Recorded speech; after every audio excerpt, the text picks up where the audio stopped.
No Expondo as Escrituras de hoje, eu quero tratar de uma pergunta recorrente no meio cristão, no Brasil e no mundo. Nós vamos nos conhecer no céu? O que a Bíblia diz sobre esse assunto? Eu quero tratar dessa matéria com você. Na exposição do texto de 1 Tessalonicenses 4, 13 a 18. O apóstolo Paulo escreve esta carta à igreja de Tessalônica, que era uma cidade grega, capital da província da Macedônia. E por causa da influência dos gregos, que criam no dualismo, achavam que quando uma pessoa morria, a alma, que é imaterial e espiritual, saía da prisão do corpo, que é material. Para eles a matéria era essencialmente má. Então, eles não acreditavam em ressurreição. Quando alguém morria na igreja, era um chororô só, sem esperança.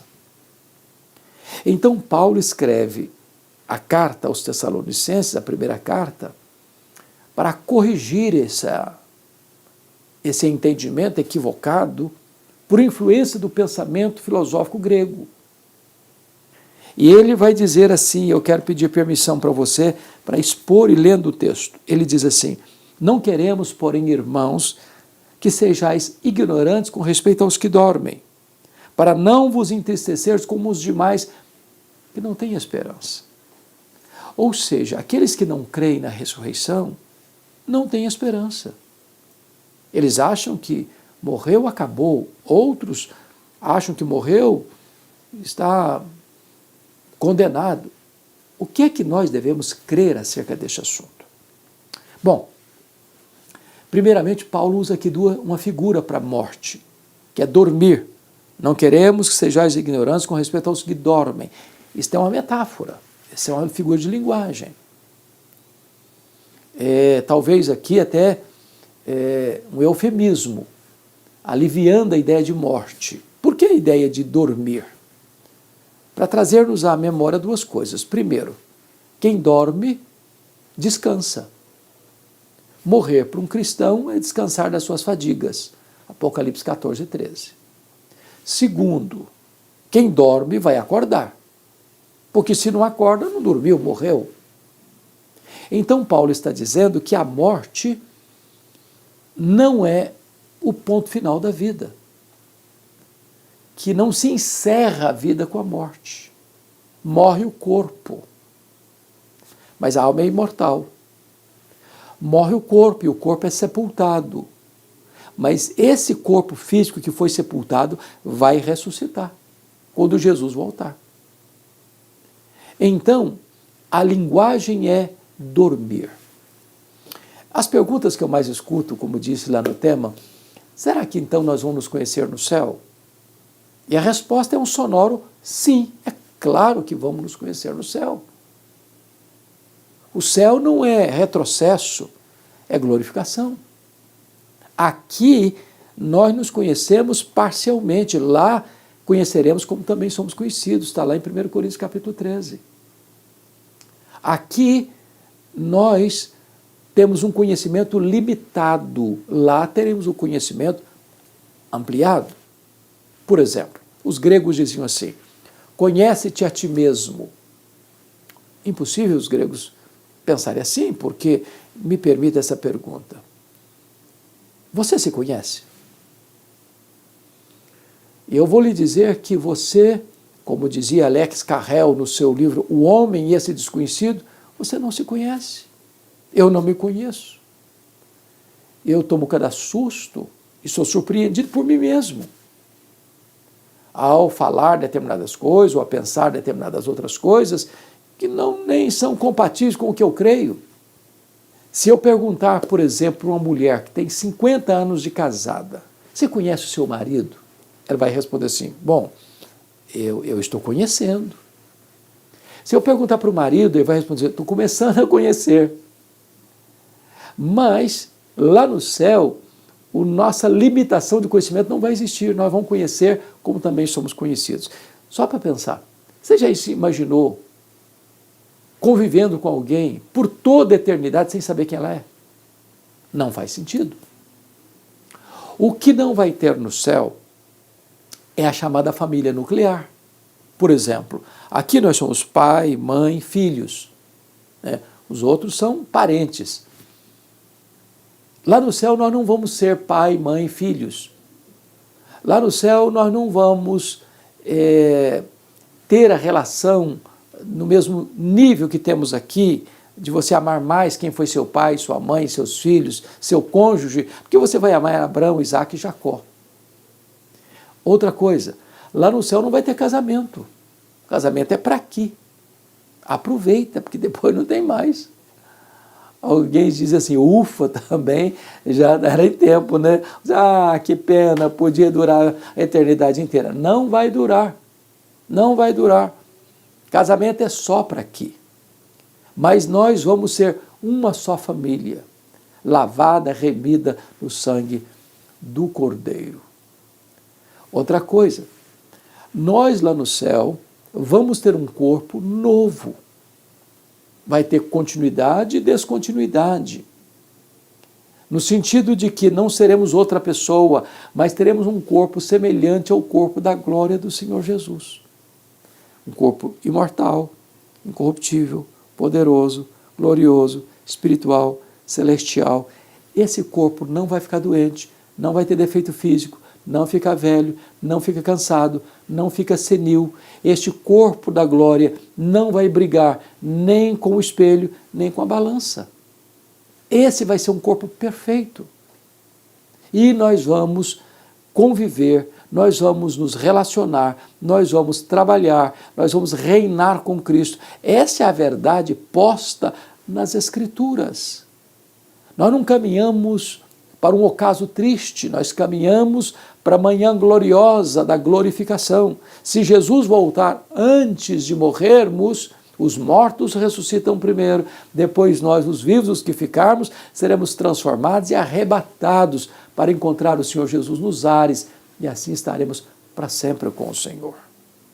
Bom, no versículo 15 desse texto, Paulo diz assim, ora, ainda vos declaramos por palavra do Senhor isto, nós os vivos, os que ficarmos até a vinda do Senhor, de modo algum precederemos os que dormem. Ou seja, eu não estou falando aqui de lucubração, de filosofia do grupo A, do grupo B, da corrente A, da corrente B. Eu estou falando que isto é revelação de Deus. É Deus quem revela estas verdades para nós. Não é para você ficar sem esperança no mundo, como aqueles que estão alheios à família de Deus. Você deve nutrir sua alma com esta viva esperança. Então esse é o primeiro ponto que eu quero chamar a sua atenção, é que estas verdades que estamos pondo é revelação de Deus. A segunda verdade que Paulo traz aqui é sobre a parousia. No verso 16 ele diz assim, porquanto o Senhor mesmo, dada a sua palavra de ordem, ouvida a voz do arcanjo, ressoada a trombeta de Deus, descerá dos céus. Jesus vai voltar. Ele voltará. E como ele voltará? Primeiro, ele voltará pessoalmente. Está lá em Atos 1:11. Assim como vocês o viram subir, assim também ele voltará entre nuvens. Ele não vai mandar um embaixador, não vai ser um querubim, não vai ser um arcanjo, não vai ser um anjo, não vai ser um serafim, não vai ser um representante. Ele pessoalmente voltará. Voltará. Segundo, ele voltará visivelmente. Está aí Apocalipse 1, versículo 7. Todo olho verá, até aqueles que o traspassaram. Em outras palavras, a segunda vinda de Cristo vai ser o acontecimento mais público da história. As pessoas de todos os lugares hão de vê-lo na sua glória. Para uns vai ser de manhã, para outros vai ser meio-dia, para outros vai ser à tarde, para outros vai ser à noite, em virtude do fuso horário do mundo, mas todos o verão. Certamente, até aqueles que o traspassaram, ou seja, aqueles que zombaram de Cristo, aqueles que escarneceram dele, cuspiram no seu rosto, esbordoaram sua cabeça, vão ter que ressuscitar. E quando Jesus voltar, vão ter que ver a sua glória, a sua majestade, e vão ter que lamentar. Terceiro, Jesus voltará audivelmente, ao ressoar da trombeta de Deus, ouvida a voz do arcanjo, descerá dos céus. Se vai ser o fato mais público da história, também será o fato mais sonoro da história. Os desertos mais cáusticos, as montanhas mais altas, as cavernas mais escuras, os vales mais profundos, ninguém poderá ficar fora deste sonido da trombeta de Deus que ressoará por todo o planeta e todos os homens vão ter que ouvir este sonido da trombeta de Deus anunciando a gloriosa volta do Senhor Jesus. Mais ainda, pessoalmente, visivelmente, audivelmente, repentinamente em quarto lugar. A Bíblia diz que vai ser como um relâmpago que risca os céus, do Oriente ao Ocidente. O apóstolo Paulo diz que vai ser num momento. E a palavra momento no grego é átomos. De onde vem a nossa palavra átomo? Como que um abrir e fechar de olhos, um piscar de olhos. Essa palavra era usada, por exemplo, para esse faiscar da estrela, o dardejar da cauda de um peixe e o abrir e fechar de olhos. Você já percebeu que você abre e fecha os olhos automaticamente? Alguém já contou quantas vezes você abre e fecha os olhos por dia? Vai ser com essa rapidez que Jesus voltará. Em outras palavras, não dá para se preparar no último dia. Ou você está preparado, ou aquele dia será dia de trevas para você. Como aquelas 10 virgens que, ao ouvir a voz do noivo, se desesperaram porque estavam vestidas como virgens, elas tinham lâmpadas como se fossem virgens prudentes, mas não tinha azeite nas suas lâmpadas e agora não dá mais tempo para se preparar.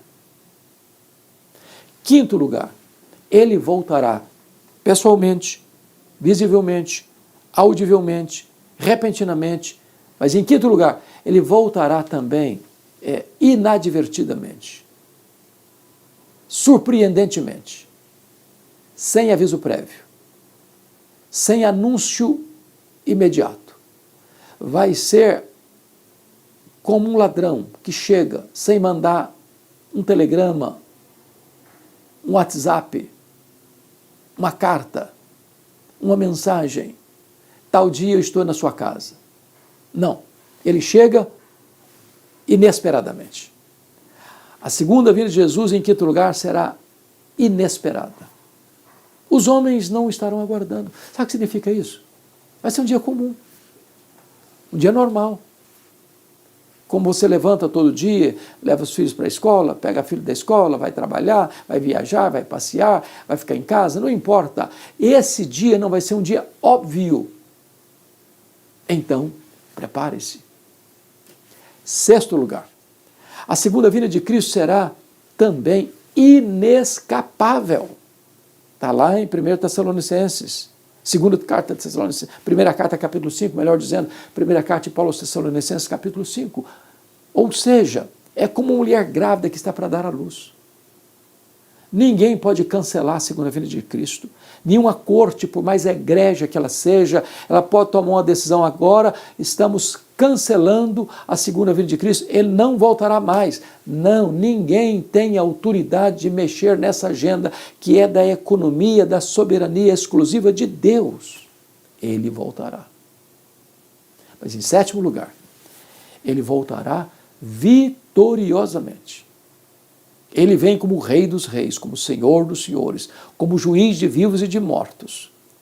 Ele vem para sentar-se no trono, ele vem para colocar todos os seus inimigos debaixo dos seus pés.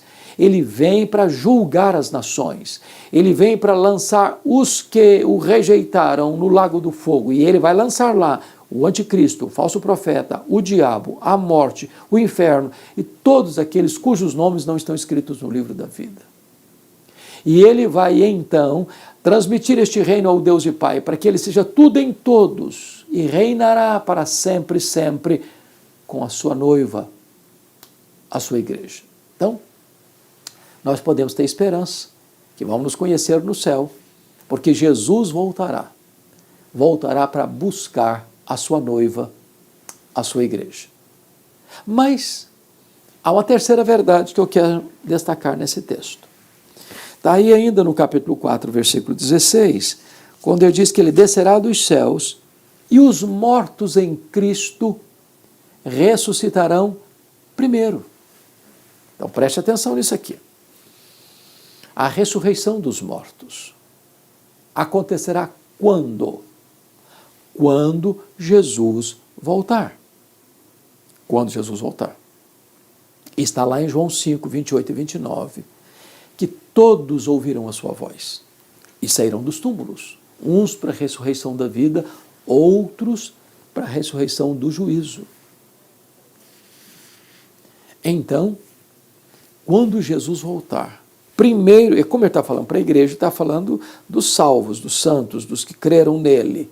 Então, os mortos em Cristo ressuscitarão primeiro, os que dormiram em Cristo ressuscitarão primeiro. Primeiro em relação a quem? Aos outros mortos ímpios? Não. Todos vão ressuscitar na mesma hora. Agora, primeiro em relação aos que estiverem vivos. Só depois que os mortos ressuscitarem é que os que estiverem vivos ainda, no caso dos salvos, serão transformados e arrebatados para encontrar o Senhor Jesus nos ares. Então, a grande pergunta é como esses mortos vão ressuscitar. Quais serão as marcas deste novo corpo? E Paulo, escrevendo aos Coríntios, que também eram a capital de outra província, não da Macedônia, mas da Acaia, que também era uma cidade grega, influenciada também pelo pensamento grego, precisa esclarecer aqueles crentes que os mortos vão ressuscitar. E como vão ressuscitar? No capítulo 15 da sua primeira carta aos Coríntios, a partir do verso 34 até o verso 50, Paulo vai mostrar quais são as características desse corpo. E ele usa algumas metáforas. Primeiro, ele usa a metáfora da semente. É como você semear aquele corpo que morreu, mas o que vai brotar dessa semeadura no dia da ressurreição vai ser diferente. Tem a mesma natureza, mas vai ser diferente. Ele diz, semeia-se na corrupção, ressuscita-se na incorrupção. O que significa isso? Esse corpo nosso, querendo ou não, vai ficando velho, vai ficando cansado, vai ficando doente, vai ficando limitado. Porém, o corpo que receberemos na ressurreição não fica velho, não fica cansado, não tem defeito físico, não tem problema com o espelho, não tem problema com a balança, vai ser um corpo perfeito. E aí você pode levantar perguntas. E aquela criança que não chegou a nascer, que morreu no ventre da mãe, vai ser um feto glorificado no céu? Ou, na outra ponta, e aquele vovozinho que morreu com mais de 100 anos, vai ressuscitar como um vovozinho para andar com bengala no céu? E a resposta está na carta aos Filipenses, quando Paulo diz que nós teremos um corpo perfeito, semelhante ao corpo da glória do Senhor Jesus. Todos nós teremos um corpo semelhante ao corpo da glória do Senhor Jesus. Não importa, desde o bebê não nascido ao bebê recém-nascido, ou a um senhor de mais de 100 anos de idade, todos teremos um corpo de glória, mantendo a nossa identidade. Assim será o corpo da ressurreição. Mas Paulo diz ainda, semeia-se em fraqueza, ressuscita-se em poder. O nosso corpo vai ser um corpo poderoso. Agora o nosso corpo é limitado, muito limitado. Mas com o corpo da ressurreição, Jesus entrava numa porta, numa casa fechada, sem precisar abrir a porta. Ele, com o corpo da ressurreição, ele saía de Jerusalém e aparecia na Galiléia, 150 quilômetros. Com o corpo da ressurreição, ele subiu aos céus entre nuvens. A grande pergunta é: a que distância o céu está de nós? Quando o astronauta russo chegou na Lua, ele disse: não vi Deus. Os estudiosos dizem que o nosso universo tem mais de 93 bilhões de anos-luz de diâmetro. Onde está o céu? Você demoraria mais de 93 bilhões de anos voando à velocidade da luz, 300 mil quilômetros por segundo, para ir de uma extremidade à outra do universo? E onde está o céu? Em outras palavras, se Jesus tivesse voltado para o céu na velocidade da luz, 300 mil quilômetros por segundo, depois de 2.000 anos, estaria logo ali na esquina ainda do universo. O que significa isso? Significa que nesse corpo glorioso, nós não estaremos, nesse corpo poderoso, nós não estaremos mais limitados às mesmas leis da física que nos governam hoje. Eu pergunto a você, quanto tempo um anjo demora para vir do céu à terra? Um estalar de dedos. Assim será o nosso corpo. Nós seremos como os anjos, não no sentido que não teremos um corpo, mas que vivendo nessa mesma dimensão, de uma outra esfera e uma outra realidade. O nosso corpo será um corpo poderoso. Mas mais, a Bíblia diz que semeia-se em desonra, ressuscita-se em glória. O nosso corpo é desonrado hoje. É verdade, desonrado. Você já entrou numa ala de hospital, onde você viu pessoas ali numa maca, numa cama, com o corpo todo ferido, encarquilhado, pessoas tomando doses cavalares de remédios para aplacar a dor cruel, e às vezes encerram a sua jornada debaixo de atroz sofrimento. Esse corpo às vezes é semeado, mirrado, machucado, ferido pela doença. Mas o que vai brotar daí é um corpo glorioso, que vai brilhar como os astros no firmamento. Assim será o nosso corpo da ressurreição. Paulo vai dizer ainda que o nosso corpo, ele usa a figura da carne, uma carne dos homens, outra carne dos animais, outra carne dos peixes, outra carne das aves. Do que ele está falando? O que ele está falando é que, embora todos os animais tenham sido feitos do pó da terra, só o pó de gente vai ressuscitar. Deus fez 3 tipos de criatura: os anjos, os animais e os homens. Os anjos são espírito e não têm corpo. Os animais têm corpo e não têm espírito. Os homens têm corpo e espírito. Os anjos não morrem, os animais morrem e tudo termina. Mas os homens, ao morrerem, eles hão de ressuscitar. E não importa se na mesma cova tem pó de animal terrestre, tem pó de animais voláteis, tem pó de animais marinhos. O que importa é que se tem pó de gente, o que vai ressuscitar é pó de gente. Porque só nós fomos criados à imagem e à semelhança de Deus. Paulo conclui essas metáforas dizendo que o corpo da ressurreição é como astros. Um é a glória do sol, outra é a glória da lua, outra é a glória das estrelas. Até entre estrela e estrelas há diferente resplendor. Assim também é a ressurreição do corpo. Ora, talvez Paulo esteja tratando aqui do que nós chamamos de galardões. É claro que todos vão brilhar, mas talvez nem todos vão brilhar com a mesma intensidade. Lá em Daniel capítulo 12 diz que aqueles que a muitos conduzirem à justiça brilharão como o sol no seu fulgor. Oh, como vai ser glorioso esse corpo! Oh, como vai ser glorioso esse dia! Oh, como vai ser gloriosa a morada celestial! E nós estaremos lá, os remidos e lavados no sangue do Cordeiro, e vamos nos conhecer. Seremos um só povo, uma só família, um só rebanho, uma só igreja, uma só noiva, uma só nova Jerusalém. Estaremos para sempre com o Senhor.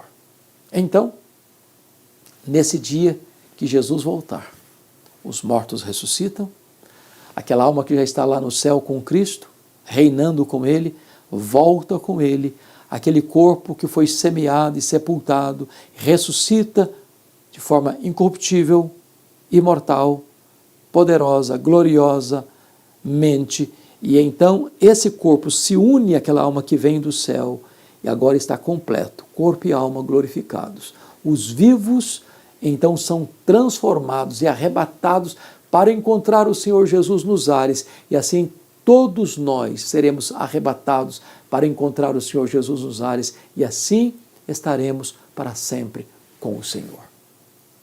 Paulo começa no versículo 13 dizendo que tinha desesperança. Não quero que vocês viam como os demais que não têm esperança. Mas ele conclui, depois de instruir os crentes, assim, versículo 18, consolai-vos, pois, uns aos outros, com estas palavras. A verdade de Deus consola. A esperança cristã consola. O céu consola, porque lá estaremos para sempre com o Senhor, sem choro, sem luto, sem dor, sem nada contaminado. Quando nós o serviremos e reinaremos com Ele pelos séculos sem fim, conhecendo-nos uns aos outros, conhecendo ao Senhor, glorificando a Ele e desfrutando da bem-aventurança eterna. E você? Já está pronto para esse dia? O céu é um lugar preparado para pessoas preparadas. Prepara-te para te encontrares com o teu Deus. Deus abençoe sua vida.